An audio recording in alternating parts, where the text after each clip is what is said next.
warahmatullahi wabarakatuh. Nama saya Wahyu Bahtiar, NIM 19. Kami dari kelompok 9 akan mempresentasikan dengan tema karakteristik perekonomian Islam. Di sini saya sebagai moderator dan rekan saya Syafaat Khalisa sebagai pemateri 1 dan Ahmad Rois Nur Adli sebagai pemateri 2. Waktu dan tempat saya persilakan. Baik, pembahasan yang pertama yaitu tentang pengertian tentang karakteristik ekonomi Islam. Ada beberapa karakteristik ekonomi Islam sebagaimana disebutkan dalam Al-Mawsu'ah Al-Ilmiyah wa Al-Amaliyah Al-Islamiyah dalam Ghufron yang dapat diringkas sebagai berikut. Yang pertama, harta kepunyaan Allah dan manusia khalifah harta. Karakteristik pertama ini terdiri dari dua bagian, yaitu semua harta, baik benda maupun alat produksi adalah milik Allah dan manusia adalah khalifah atas semua harta miliknya. 2. Ekonomi Islam terikat dengan akidah, syariat hukum dan moral. Hubungan ekonomi Islam dengan akidah Islam tampak jelas dalam banyak hal, seperti pandangan Islam terhadap alam semesta yang disediakan untuk kepentingan manusia. 3. Keseimbangan antara kerohanian dan kebendaan. Islam adalah agama yang menjaga diri tetapi juga toleran membuka diri. Selain itu, Islam adalah agama yang memiliki unsur keagamaan atau mementingkan segi akhirat dan sekularitas atau segi dunia. Yang keempat, keadilan dan keseimbangan dalam melindungi kepentingan individu dan masyarakat.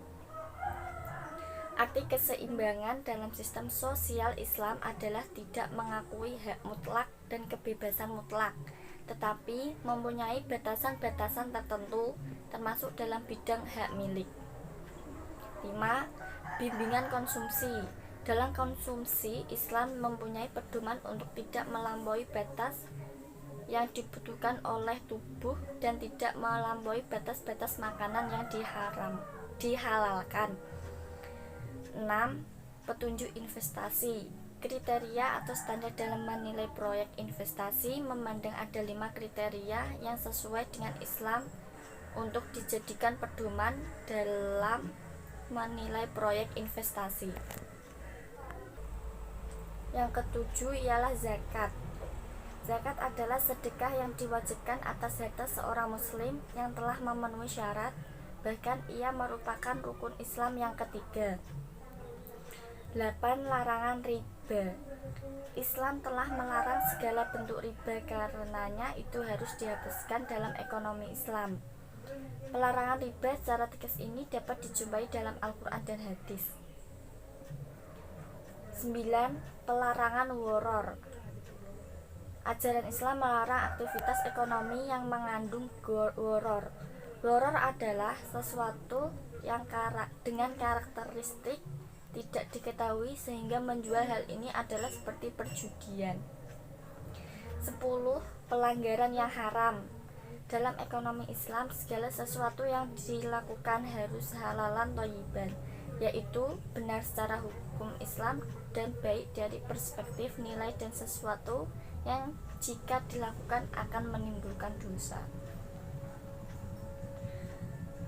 Terus selanjutnya ada beberapa hal dalam karakteristik ekonomi Islam, yaitu 1.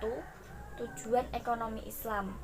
Tujuan ekonomi Islam adalah sebagaimana tujuan dari syariat Islam itu sendiri, yaitu mencapai kebahagiaan di dunia dan akhirat. Menurut As-Satibi, tujuan utama syariat Islam adalah mencapai kesejahteraan manusia yang terletak pada perlindungan terhadap 5 kemaslahan, yaitu keimanan atau ad-din, ilmu atau al-ilmu, kehidupan atau an-nafs, harta atau al-mal, dan kelangsungan keturunan atau an-nasl. Jika salah satu kebutuhan ini tidak tercukupi, niscaya manusia tidak akan mencapai kesejahteraan yang sesungguhnya. 2. Moral sebagai pilar ekonomi Islam. Islam menjadi pegangan pokok dari para pelaku ekonomi yang menjadi panduan mereka untuk menentukan suatu kegiatan adalah baik atau buruk sehingga perlu dilaksanakan atau tidak. Hanya dengan moral Islam inilah bangunan ekonomi Islam dapat tegak dan hanya dengan ekonomi Islamlah dapat dicapai. 3. Nilai-nilai dasar ekonomi Islam.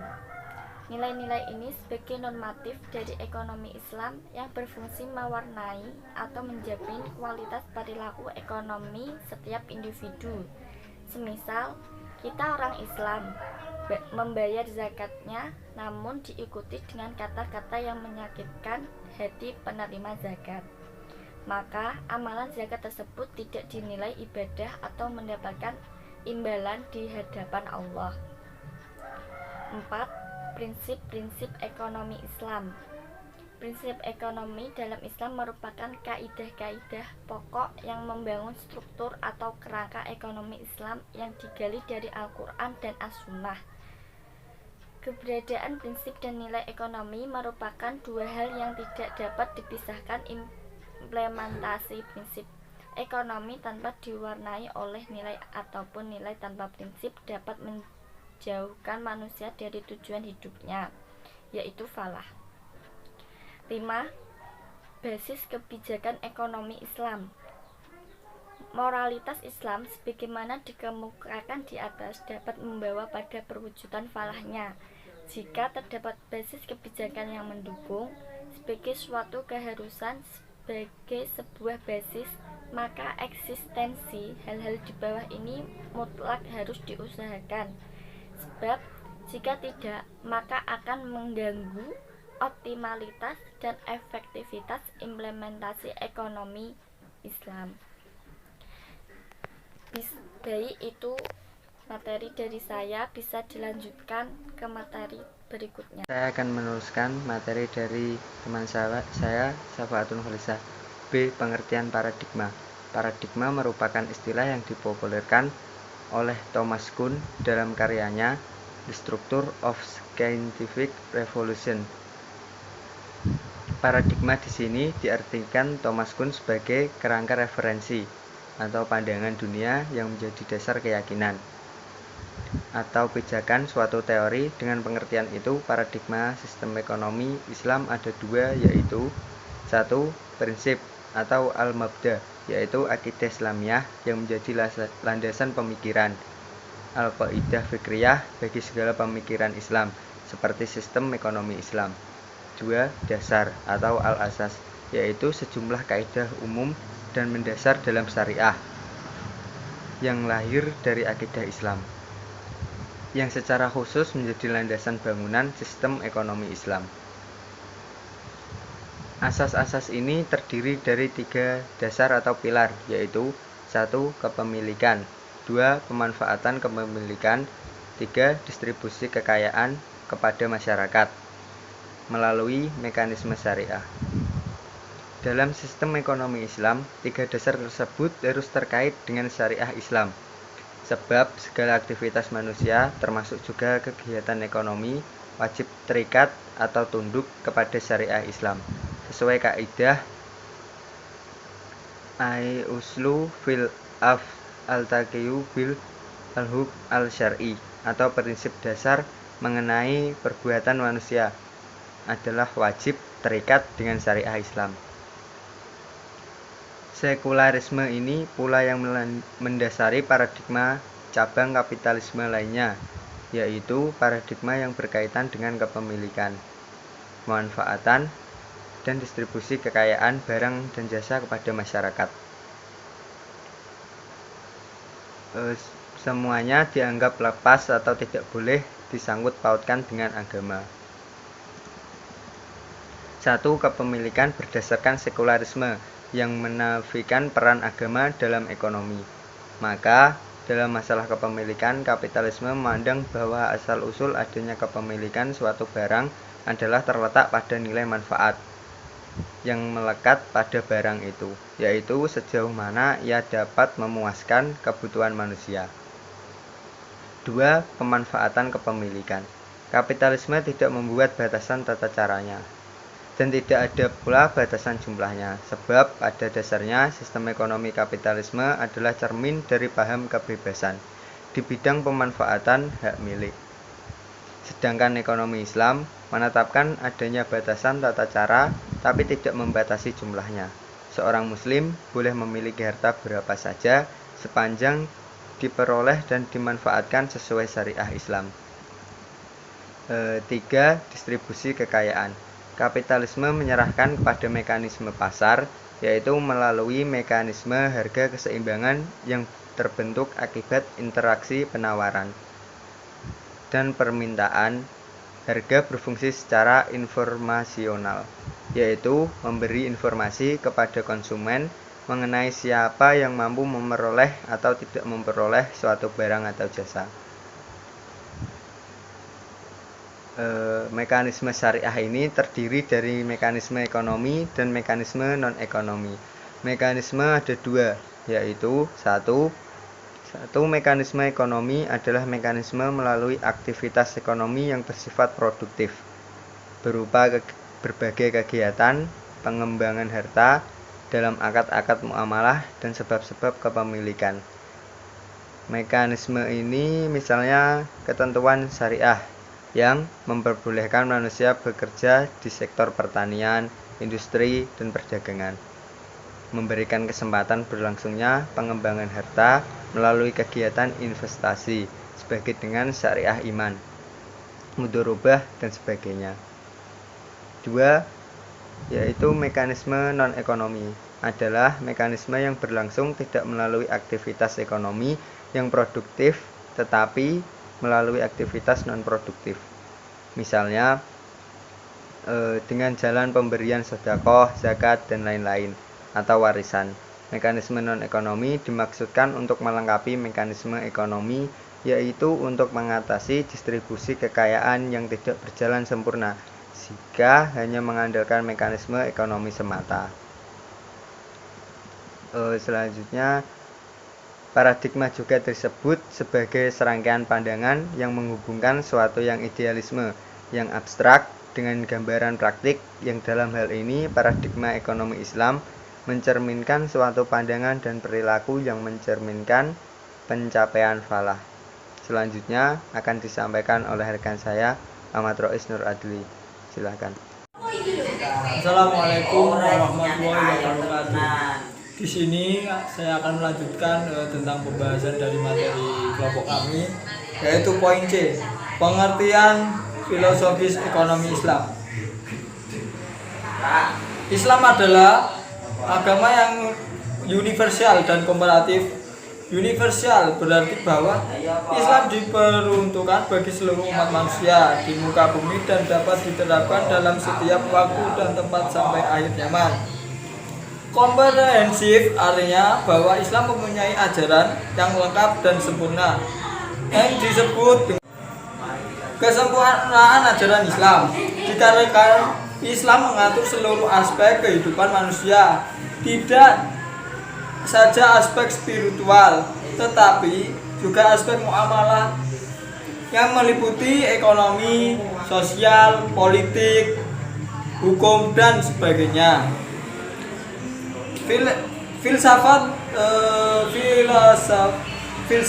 ekonomi merupakan dasar dari sebuah sistem ekonomi yang dibangun berdasarkan filsafat ekonomi yang ada dapat diturunkan tujuan-tujuan yang hendak dicapai. Filsafat ekonomi didasarkan pada konsep Frigel, yaitu filsafat Tuhan, manusia, dan alam.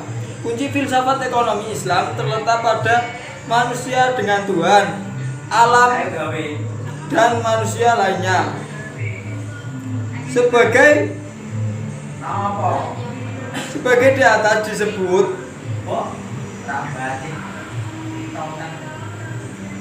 bahwa salah satu poin yang menjadi dasar perbedaan antara sistem ekonomi Islam dan dengan sistem ekonomi lainnya adalah falsafatnya yang terdiri dari nilai-nilai dan tujuan. Dalam ekonomi Islam, nilai-nilai ekonomi bersumber Al-Quran dan hadis berupa prinsip-prinsip universal.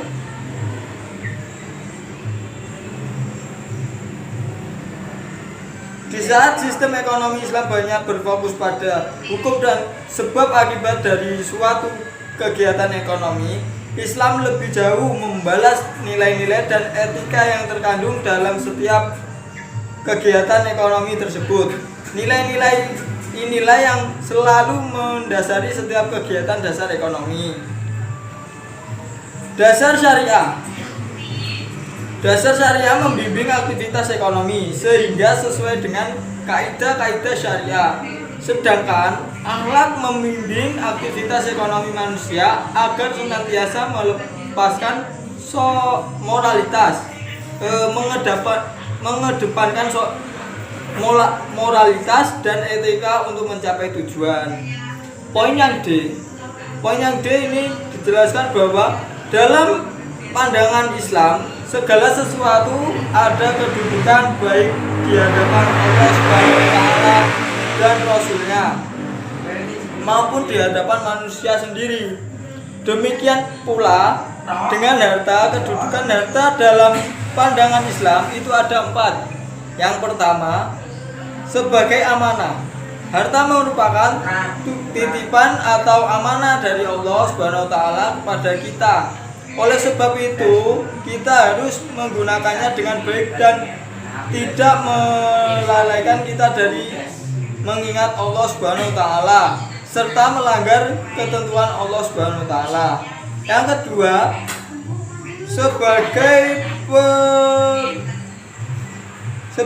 sebagai perhiasan hidup. Allah berfirman, dijadikan indah pada kecintaan kepada apa-apa yang diingini, yaitu wanita, anak, harta yang banyak, dan jenis emas, perak, kuda pilihan, binatang-binatang ternak dan sawah termasuk ladang. Itulah kesenangan hidup di dunia, dan di sisi Allah lah tempat kembali yang baik. Dalam artian yang Dua, sebagai perhiasan hidup. Allah Subhanahu wa taala berfirman, dijadikan indah pada pandangan manusia kecintaan kepada apa-apa yang diingini, yaitu terhadap wanita-wanita, anak-anak, harta yang banyak dari jenis perak, emas, kuda pilihan, dan binatang-binatang ternak sawah maupun sawah. Itulah kesenangan hidup di dunia dan di sisi Allah, dan pasti akan kembali kepada Allah Subhanahu wa taala. Yang di sini disebut surga. Quran surat Ali Imran ayat 14. Yang ketiga, ujian keimanan. Allah Subhanahu wa taala berfirman, "Dan ketahuilah bahwa hartamu dan anak-anakmu itu hanyalah sebagai cobaan, dan sesungguhnya di sisi Allah pahala yang besar." Quran surat Al-Anfal ayat 28. Yang terakhir, nomor 4, tidak kita pungkiri sebagai pilar hidup atau lampu kehidupan. Tidak kita pungkiri kita membutuhkan harta untuk menjalankan kehidupan kita. Oleh sebab itu, setiap muslim harus mampu menetapkan dan menggunakan harta dengan sebaik-baiknya untuk kehidupannya. Mungkin hanya itu saja yang bisa saya sampaikan. Kurang lebihnya saya mohon maaf. Wassalamualaikum warahmatullahi wabarakatuh. Nilai dan etika yang terkandung dalam setiap kegiatan ekonomi tersebut. Nilai-nilai inilah yang selalu mendasari setiap kegiatan dasar ekonomi. Dasar syariah. Dasar syariah membimbing aktivitas ekonomi sehingga sesuai dengan kaidah-kaidah syariah. Sedangkan akhlak membimbing aktivitas ekonomi manusia agar senantiasa mengedepankan moralitas, mengedepankan moralitas dan etika untuk mencapai tujuan. Poin yang D ini dijelaskan bahwa dalam pandangan Islam segala sesuatu ada kedudukan baik di hadapan Allah Subhanahu wa taala dan Rasulnya maupun di hadapan manusia sendiri. Demikian pula dengan harta, kedudukan harta dalam pandangan Islam itu ada 4. Yang pertama, sebagai amanah. Harta merupakan titipan atau amanah dari Allah Subhanahu wa taala kepada kita. Oleh sebab itu, kita harus menggunakannya dengan baik dan tidak melalaikan kita dari mengingat Allah Subhanahu wa taala serta melanggar ketentuan Allah Subhanahu wa taala. Yang kedua,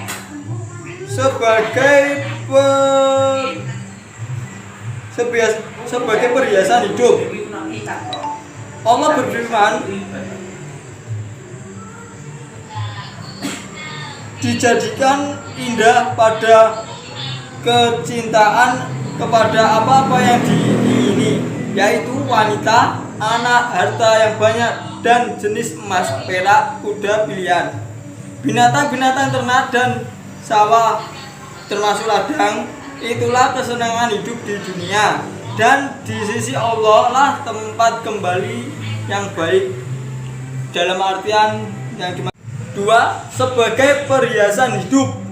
Allah Subhanahu wa taala berfirman, dijadikan indah pada pandangan manusia kecintaan kepada apa-apa yang diingini, yaitu terhadap wanita-wanita, anak-anak, harta yang banyak dari jenis perak, emas, kuda pilihan, dan binatang-binatang ternak sawah maupun sawah.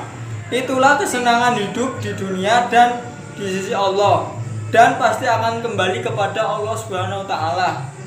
Yang di sini disebut surga. Quran surat Ali Imran ayat 14. Yang ketiga, ujian keimanan. Allah Subhanahu wa taala berfirman, dan ketahuilah bahwa hartamu dan anak-anakmu itu hanyalah sebagai cobaan, dan sesungguhnya di sisi Allah pahala yang besar. Quran surat Al-Anfal ayat 28. Yang terakhir, nomor 4, tidak kita pungkiri sebagai pilar hidup atau lampu kehidupan. Tidak kita pungkiri kita membutuhkan harta untuk menjalankan kehidupan kita. Oleh sebab itu, setiap muslim harus mampu menetapkan dan menggunakan harta dengan sebaik-baiknya untuk kehidupannya.